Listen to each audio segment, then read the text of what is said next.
জামায়াতে ইসলাম ইসলামী bank দখল করেছে। সম্প্রতি এরকম একটি আলাপ বাজারে ছাড়া হয়েছে। আলাপটা কেন বাজারে ছাড়া হয়েছে, কারা ছেড়েছে, এই ব্যাপারে আমরা আলোচনা শুনবো। তার আগে জামাত ইসলাম ইসলামী ব্যাংক দখল করেছে এই বিষয়টি জানার আগে আমরা প্রথমে আসেন একটু পরিচিত হই। দখল কাকে বলে এবং পুনরুদ্ধার কাকে বলে।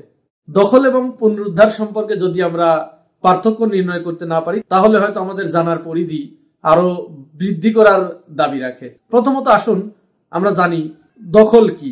দখল হচ্ছে নিজের মালিকানায় নাই অন্যের মালিকানাভুক্ত কোনো জিনিসকে জোরপূর্বক নিজের মালিকানায় নিয়ে আসা। অর্থাৎ ধরুন কোন একটি বাড়ি, ধরুন মিস্টার এক্স একটি বাড়ি তৈরি করেছেন এবং এই বাড়ির শান শৌকতে, এই বাড়িটির চাকচিক্যে আকৃষ্ট হয়ে মিস্টার ওয়াই চলে বলে কলে কৌশলে বাড়িটি দখল করে নিলেন। মিস্টার এক্স কে সেই বাড়ি থেকে বিতাড়িত করে বাড়িটি মিস্টার ওয়াই দখল করে নিলেন। এই যে মিস্টার এক্স মিস্টার ওয়াই কে তার নির্মিত বাড়ি থেকে বিতাড়িত করে নিজের মালিকানা প্রতিষ্ঠা করলেন ভোগ দখলের উদ্দেশ্যে, এইখানে মিস্টার ওয়াই মিস্টার এক্স এর বাড়ি দখল করলেন। এইটাকে বলে হচ্ছে দখল এবং যিনি দখল করলেন তাকে বলা হয় দখলদার। ঠিক মিস্টার এক্স এর নির্মিত বাড়ি মিস্টার ওয়াই যে দখল করলেন এটি কিন্তু মিস্টার ওয়াই ওই বাড়ির সৌন্দর্য বৃদ্ধির জন্য নয়, বরং ওই বাড়িতে যে রিসোর্স আছে সেগুলোর ভোগ দখল করার জন্য এবং সেগুলো লুটপাট করার জন্য তিনি দখলে নিলেন। তাহলে দখলদাররা কখনো ভালো কিছু বয়ে নিয়ে আসে না। যিনি দখল করেন তিনি সব সময় লুটপাট করতে আসেন। আর পুনরুদ্ধার কাকে বলে? পুনরুদ্ধার হচ্ছে এই যে মিস্টার এক্স এর বাড়ি মিস্টার ওয়াই দখল করে নিলেন, তার ক্ষমতার বলে, তার অস্ত্রের বলে, তার কুটিল বুদ্ধির বলে মিস্টার ওয়াই মিস্টার এক্স এর বাড়ি যে দখল করে নিলেন, ঠিক পরিবেশ পরিস্থিতির আলোকে যখন আবার সময় ঘুরে গেল তখন মিস্টার এক্স আবার মিস্টার ওয়াই কে সেই বাড়ি থেকে উচ্ছেদ করে তার নিজের বাড়ি নিজের মালিকানায় আবার ফিরিয়ে নিলেন। এইটাকে বলা হয় হচ্ছে পুনরুদ্ধার করা।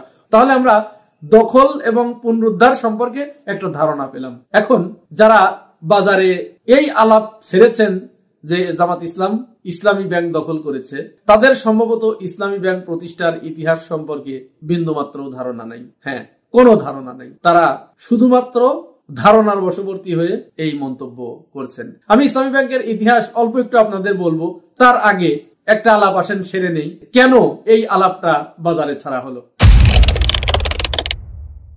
জামাত ইসলাম ইসলামী ব্যাংক দখল করেছে এই মুহূর্তে এই আলাপটা বাজারে ছেড়ে দেবার অন্যতম কারণ হচ্ছে জামাত ইসলামের যারা প্রতিপক্ষ আছে, জামাত ইসলামের রাজনীতি সম্পর্কে প্রশ্ন থাকতে পারে, আপনাদেরও প্রশ্ন থাকতে পারে, অন্যান্য দলের রাজনীতি সম্পর্কেও যেমন প্রশ্ন থাকতে পারে, আমারও প্রশ্ন আছে, আপনাদেরও প্রশ্ন থাকতে পারে, সেটা আলাদা বিষয়। কিন্তু জামাত ইসলামের যে সমস্ত রাজনৈতিক প্রতিপক্ষ এদেশের মাটিতে রাজনীতি করছেন তারা দীর্ঘদিন ধরে 5 আগস্টে ফ্যাসিস্ট স্বৈরাচার শেখ হাসিনা বিদায় নেবার পরে রাস্তাঘাটে, ফুটপাতে, সড়ক পথে, রেলপথে যে অবাধ লুটপাট চলতো, চাঁদাবাজি চলতো, এই চাঁদাবাজি শুধুমাত্র 5 আগস্ট 2024 এই একদিনের জন্য বন্ধ ছিল। অর্থাৎ এই দিন কেউ সিদ্ধান্ত নিতে পারে নাই যে এই ফুটপাতে ভ্যানে যারা জামা কাপড় বিক্রি করে, সবজি বিক্রি করে, মুরগি বিক্রি করে, এদের কাছ থেকে 5 আগস্টে চাঁদার টাকা কে তুলবে। এই সিদ্ধান্ত সেদিন ছিল একটা ট্রানজিশন পিরিয়ড।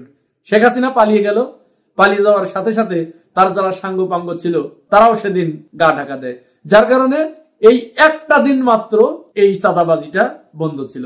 কেউ সেদিন ফুটপাতের হকারদের কাছ থেকে চাঁদা আদায় করতে যায় নাই। 6 তারিখ থেকে যথারীতি এই চাঁদাবাজি ঠিক পূর্বের অবস্থায় বহাল তবিয়তে আবার শুরু হয়ে যায়। মজার ব্যাপার হচ্ছে এখানে আমি নিজে অসংখ্য মানুষের সাথে কথা বলেছি। রাস্তার ফুটপাতে যে সমস্ত দোকানদারেরা দাঁড়িয়ে ভ্যানে করে সবজি বিক্রি করেন, জামা কাপড় বিক্রি করেন, তাদের সাথে আমি কথা বলেছি। তারা বলেছেন শুধুমাত্র ব্যক্তির পরিবর্তন হয়েছে, অন্য কোনো কিছুই বন্ধ হয় নাই। চাঁদাবাজি আগের মতোই। আগে আমরা যে ভ্যান প্রতি প্রতিদিন 100 টাকা করে দিতাম, এখনো সেই 100 টাকা করে দিতে হচ্ছে, শুধুমাত্র ব্যক্তির পরিবর্তন হয়েছে। তো এই যে একের পর এক ঘাট দখল, হাট দখল, মাঠ দখল, চাঁদাবাজি, টেন্ডারবাজি, শুধুমাত্র ব্যক্তির পরিবর্তন হয়েছে। এ ব্যাপারে পত্র পত্রিকায় যখন ব্যাপক আকারে লেখালেখি হচ্ছে, যারা এই কাজটি করেছে, জামাত ইসলামের যে সমস্ত রাজনৈতিক প্রতিপক্ষ রয়েছে তাদের বিরুদ্ধে এই ধরনের অভিযোগগুলো যখন একের পর এক আসা শুরু করলো, অপরদিকে জামাতের আমির থেকে শুরু করে জামাতের প্রত্যেকটা নেতাকর্মী এই দখলবাজির রাজনীতি থেকে বাইরে গিয়ে তারা জনগণের কাছে গিয়ে একেবারে জনগণের কাতারে মিশে গিয়ে মানুষের সুখ দুঃখের অংশীদার হয়ে তাদের সাহায্য সহযোগিতায় নিজেদেরকে নিয়োগ করলেন। এমতো অবস্থায় আমরা লক্ষ্য করেছি ইলেকট্রনিক মিডিয়া এবং প্রিন্ট মিডিয়ায় জামাতের চলমান কার্যক্রমকে প্রচন্ড রকমের ইতিবাচক ভাবে তুলে ধরা হয়েছে। এই যখন অবস্থা, তখন মানুষের ভিতরে জামাতের ইমেজ সম্পর্কে একটা ব্যাপক সুধারণা প্রতিষ্ঠিত হতে শুরু করে। এই যখন অবস্থা, তখন জামাতের যারা প্রতিপক্ষ আছে, যাদের বিরুদ্ধে চাঁদাবাজির অভিযোগ একের পর এক আসতে শুরু করেছে, তখন তারা জামাতকে চাঁদাবাজের দোষে দুষ্ট করার অভিপ্রায়ে এই আলাপ বাজারে ছেড়েছে। অর্থাৎ জামাত ইসলাম ইসলামী ব্যাংক দখল করেছে। জামাত ইসলাম ইসলামী ব্যাংক দখল করেছে কিনা, তো এই ব্যাপারে যখন বাজারে এই আলাপটা ছাড়া হলো যে জামাত ইসলাম ইসলামী ব্যাংক দখল করেছে, তখন আমি ইসলামী ব্যাংক সম্পর্কে একটু পড়ালেখা করার চেষ্টা করলাম। আমি ইসলামী ব্যাংকের প্রতিষ্ঠার ইতিহাস, কারা কারা এই প্রতিষ্ঠার ইতিহাসের সাথে জড়িত, কাদের উদ্যোগে বাংলাদেশে ইসলামী ব্যাংক প্রতিষ্ঠিত হয়েছে, এই ইতিহাস একটু জানার চেষ্টা করলাম। কারণ আমি এই ইতিহাসটা জানার চেষ্টা করলাম এই কারণে যে আমার জানা মতে বিগত 2001 সালে বিএনপির সাথে জামাত ইসলামের জোট থাকা অবস্থায় সেখানে দুজন মন্ত্রী ছিলেন। সেই দুজন মন্ত্রীর যে দুটি মন্ত্রণালয় ছিল, এই দুটি মন্ত্রণালয়ে বিন্দুমাত্র দুর্নীতির কোনো খবর কেউ প্রমাণ করতে পারে নাই। এই ব্যাপারে ওই সময় পত্র পত্রিকায়ও লেখালেখি হয়েছে। আপনারা দেখুন, পত্রিকার রিপোর্ট আমি দেখিয়ে দিচ্ছি, একটু দেখুন। তো যেহেতু জামাত ইসলামের দুইজন মন্ত্রী 3টি মন্ত্রণালয় পরিচালনা করেছেন এবং সেখানে বিন্দুমাত্র কোনো ঘুষ বা দুর্নীতির প্রমাণ কেউ দেখাতে পারেন নাই, জামাত ইসলামও একটি ইসলামী দল হবার কারণে নিজেদেরকে এই ঘুষ বাণিজ্য থেকে, দুর্নীতি থেকে নিজেদেরকে দূরে রাখেন এবং মানুষের ভিতরে মোটামুটি এরকম একটা ধারণা প্রতিষ্ঠিত হয়ে গেছে যে জামাত ইসলাম কোনো ঘুষ বা দুর্নীতির সাথে নিজেদেরকে জড়িত করে না। তো সেই জামাত ইসলাম সম্পর্কে যখন এরকম একটি কথা আসলো যে জামাত ইসলাম ইসলামী ব্যাংক দখল করেছে, তখন আমি আগের জামাত ইসলাম এবং এই জামাত ইসলামকে আমি মিলাতে পারছিলাম না। যার কারণে আমার একটু জানার আগ্রহ হলো যে ইসলামী ব্যাংক প্রতিষ্ঠা করেছে তাহলে কারা, এটা কি দখল নাকি পুনরুদ্ধার। আমি জানতে গিয়ে প্রথমেই 5 তারিখের পরে প্রথম আলোর একটি রিপোর্ট দেখুন।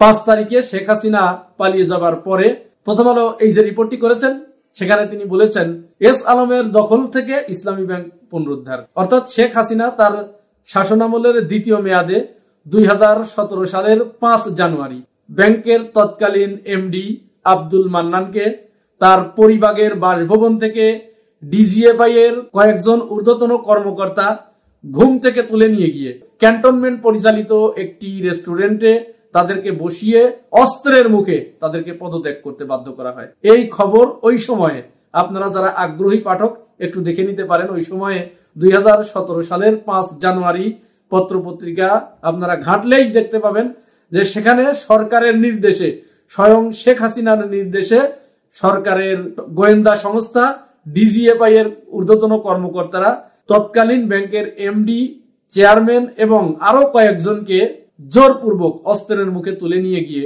তাদেরকে পদত্যাগ করতে বাধ্য করা হয়। অর্থাৎ জোর করে পদত্যাগ করিয়ে পুরো ইসলামী ব্যাংকটাকে এস আলমের দখলে দিয়ে দেওয়া হয়। এস আলমের দখলে যাওয়া মানে সরকারি দলের দখলে চলে যাওয়া। তারা প্রথমে সেখানে আরস্ত খানকে চেয়ারম্যান হিসেবে নিয়োগ দেয়। আরস্ত খানকে ইসলামী ব্যাংকের চেয়ারম্যান নিয়োগ দেবার পরে সেখান থেকে প্রচুর অর্থ লুটপাটের ব্যবস্থা করা হয় এবং আরস্ত খানকে চাপ প্রয়োগ করা হয় যে আপনি সেখান থেকে অর্থ বের করে দিন।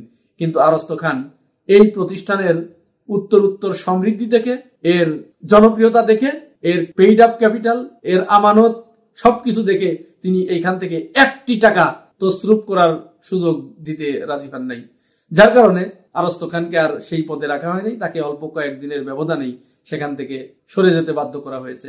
আরস্ত খান তার এক সাক্ষাৎকারে বিষয়টি পরিষ্কার করে বলেছেন। তাহলে প্রথম আলোর এই রিপোর্ট থেকে আমরা বুঝতে পারি ব্যাংকটি যারা প্রতিষ্ঠা করেছিল তাদের কাছ থেকে 2017 সালের 5 জানুয়ারি দখল হয়ে গিয়েছিল। অর্থাৎ কোন দখলদার বাহিনী প্রকৃত মালিকের কাছ থেকে ব্যাংকটি দখল করে নিয়েছিল। এরপর সালের 5 আগস্ট শেখ হাসিনার পতনের পরে ওই দখলদার বাহিনী একা একা, তাদেরকে কেউ কিছু বলে নাই, তারা নিজেরা নিজেদের পিঠ বাঁচানোর ভয়ে ব্যাংকটাকে ফোকলা করে দিয়ে ব্যাংক থেকে 50,000 কোটি টাকা লুটপাট করে নিয়ে তারা ব্যাংকটাকে ফোকলা করে দিয়ে বিদেশে পালিয়ে চলে যায়। এটি হচ্ছে বাস্তব ইতিহাস। অর্থাৎ ইসলামী ব্যাংক এস আলম গ্রুপ দখল করে নিয়েছিল 2017 সালের 5 জানুয়ারি, আর 2024 সালের 5 আগস্ট দখলদার বাহিনী তাদের ক্ষমতা চলে যাওয়ার কারণে তারা এই ব্যাংকটাকে ফেলে এর সম্পদগুলো লুটপাট করে নিয়ে পালিয়ে যায়। যখন পালিয়ে গেছে তখন এই ব্যাংক যারা প্রতিষ্ঠা করেছে আবার তারা এসে হাল ধরেছে। ভঙ্গুর পরিস্থিতিতে এই ব্যাংকটাকে আবার তারা পরিচালনার দায়িত্ব হাতে নিয়েছে। 2017 সালের আগে এই ব্যাংকের অবস্থা কি ছিল এটা আপনারা প্রত্যেকেই জানেন। যুক্তরাজ্য ভিত্তিক বিখ্যাত ম্যাগাজিন দ্য মিরর, 100 বছরের পুরনো একটি ম্যাগাজিন, সেই ম্যাগাজিনে 2012 সাল থেকে তারা বিশ্বের শ্রেষ্ঠ 1000টি ব্যাংকের তালিকা প্রণয়ন করে আসছে। তাদের প্রতিবেদনে 2012 সাল থেকে 2024 সাল পর্যন্ত টানা একের পর এক তারা শুধু বাংলাদেশের নয়, দক্ষিণ এশিয়ার একমাত্র ব্যাংক হিসেবে এই বিশ্বের শ্রেষ্ঠ 1000 ব্যাংকের ভিতরে নিজেদের জায়গা করে নিতে পেরেছিলেন এই ইসলামী ব্যাংক বাংলাদেশ পিএলসি। সুতরাং এই অবস্থায় যখন এই ব্যাংকের যারা শেয়ার হোল্ডার ছিলেন, এই ব্যাংকের যারা কর্মকর্তা কর্মচারী ছিলেন, তাদের অক্লান্ত পরিশ্রমে ব্যাংকটা এই পর্যন্ত গিয়েছিল। সেই ব্যাংকটির ঈর্ষণীয় এই সাফল্যে এবং এর আমানত বিচারে লোভাতুর হয়ে তারা ব্যাংকটাকে দখল করে নিয়েছিল এবং যখন তারা পালিয়ে যায় তখন ব্যাংকটাকে তারা একেবারে ফোকলা করে দিয়ে যায়। এটা আপনারা সবাই জানেন। এবার আসুন আমরা একটু জানার চেষ্টা করি যে ব্যাংকটা কি আসলে জামাত ইসলামের ছিল। ব্যাংকটা জামাত ইসলামের ছিল কিনা সেটা আমি বলছি না, সেটা আমার বিবেচ্য বিষয়ও নয়। তবে আমি কয়েকজন ব্যক্তির কথা বলছি, সেই ব্যক্তিদের রাজনৈতিক পরিচয় যদি আপনাদের মাথার ভিতরে থেকে থাকে তাহলে আপনাদের জন্য বুঝতে খুব সহজ হবে যে আসলে ব্যাংকটি কারা প্রতিষ্ঠা করেছিল এবং এখন কি তারা দখল করলো না পুনরুদ্ধার করলো। 1972 সালে সৌদি আরবের জেদ্দায় বাংলাদেশ স্বাধীন হবার পরে 1972 সালে সৌদি আরবের জেদ্দায় মুসলিম দেশগুলোকে নিয়ে একটি সম্মেলন অনুষ্ঠিত হয়। সেই সম্মেলনে প্রথমেই সারা পৃথিবীর মুসলিম দেশগুলোতে ইসলামী ব্যাংকিং ধারার প্রবর্তন করার একটা প্রস্তাব উত্থাপন করা হয়। এরপরে 1974 সালে সেনেগালের রাজধানী ঢাকারে ওআইসির পররাষ্ট্রমন্ত্রীদের নিয়ে একটি সম্মেলন অনুষ্ঠিত হয়। সেই সম্মেলনেও ঠিক একই প্রস্তাব উত্থাপন করা হয়। সেই থেকে বাংলাদেশে একটি ইসলামী ব্যাংকিং প্রবর্তনের জন্য এদেশের যারা ধর্মপ্রাণ মানুষ তারা আপ্রাণ চেষ্টা চালাতে থাকেন। আপনারা যদি ইসলামী ব্যাংক উইকিপিডিয়ায় যান তাহলে এটি আপনাদের কাছে পরিষ্কার হয়ে যাবে। এডিটর সাহেব উইকিপিডিয়া থেকে একটু দেখিয়ে দেন। এখানে কি বলা হচ্ছে দেখুন যে ইসলামী ব্যাংক প্রতিষ্ঠার এই যে স্বপ্ন দেখেছিলেন এদেশের কয়েকজন ধর্মপ্রাণ মানুষ, তার ভিতরে বিশিষ্ট ব্যবসায়ী মীর কাশেম আলী, মাওলানা আব্দুর রহিম সহ আরো কয়েকজন। এখন বলুন মীর কাশেম আলী এবং মাওলানা আব্দুর রহিম এদের রাজনৈতিক পরিচয় কি এটা আপনারা জানেন। এরপরে এই যে তাদের স্বপ্ন যে বাংলাদেশে একটি ইসলামী ব্যাংক প্রতিষ্ঠা করা হবে, কাদেরকে দিয়ে প্রতিষ্ঠা করবেন, কারা এই ব্যাংক প্রতিষ্ঠা করবে, তখন তারা অনুরোধ করলেন এম আজিজুল হককে। এম আজিজুল হক তখন তিনি অন্য একটি কনভেনশনাল ব্যাংকে দায়িত্বরত অবস্থায় ছিলেন। সম্ভবত তিনি, আমি যদি ভুল না করে থাকি, তিনি সোনালী ব্যাংকের স্টাফ কলেজে দায়িত্বরত অবস্থায় ছিলেন। তো তাকে যখন অনুরোধ করা হলো, তিনিও ছিলেন ধর্মপ্রাণ মানুষ, তিনি এই দায়িত্ব পালন করার জন্য রাজি হলেন এবং তিনি তার প্রচেষ্টায় ইসলামী ব্যাংক প্রতিষ্ঠার ব্যাপারে একের পর এক ধাপ বাই ধাপগুলো অতিক্রম করতে থাকে। অনেক বড় ইতিহাস, আমি সেই বড় ইতিহাসের দিকে যাচ্ছি না, জাস্ট আমি আপনাদেরকে শুধু সংক্ষেপে বলে যাচ্ছি যে এম আজিজুল হক ইসলামী ব্যাংক প্রতিষ্ঠার ব্যাপারে তিনি প্রচারণা শুরু করলেন। নেপথ্যে থেকে সহযোগিতা করতে থাকলেন মীর কাশেম আলী, মাওলানা আব্দুর রহিম সহ অন্যান্য ব্যক্তিবর্গরা।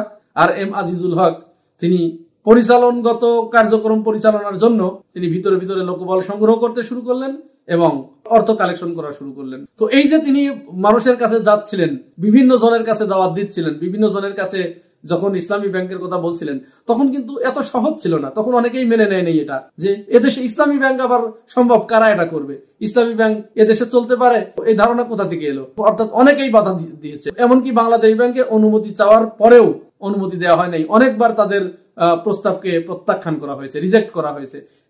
এডিটর সাহেব এটাও একটু দেখিয়ে দিন।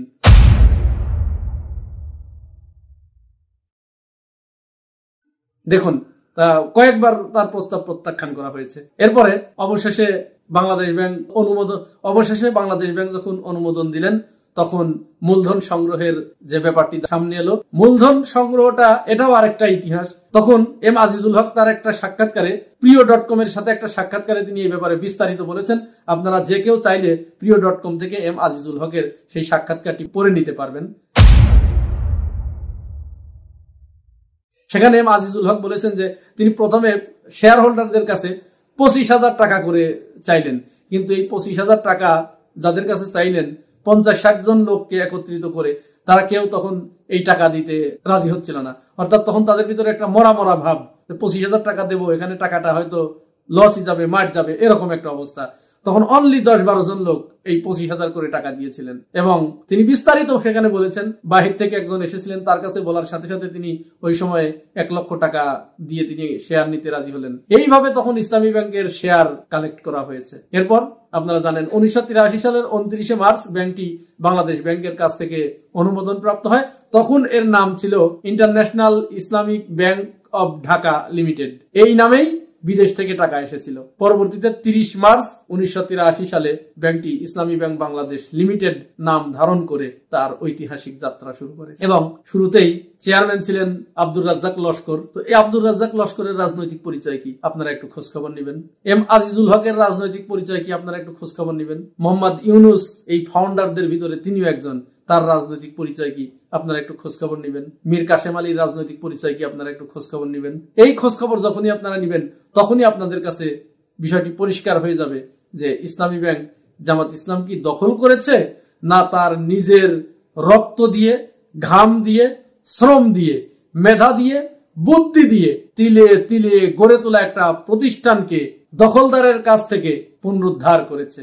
এটি আপনাদের কাছে পরিষ্কার হয়ে যাবে। ভালো থাকবেন। আল্লাহ হাফেজ।